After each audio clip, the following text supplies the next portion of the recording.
To, čo sa udialo v Košiciach, nemá s prácou čestného policajta nič spoločné. To, čo sa udialo v Košiciach, je na moje okamžité odstúpenie z funkcie.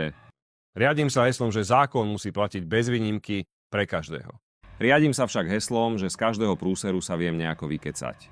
Ak poruší zákon policajt, musí niesť úplne rovnaké následky za svoje činy, ako každý iný človek. Ak sa niečo takéto stane v mojom rezorte, zaútočím na kostýmy nejakých študentov, ktorí sa len chceli zabaviť.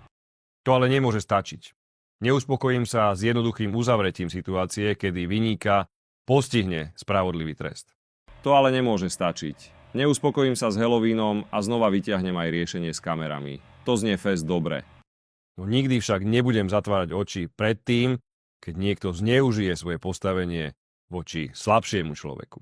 Preto sa čoskoro spakujem z tohto ministerstva totálne preplneného mojich prúserov a stanem sa novým predsedom Národnej rady. YOLO.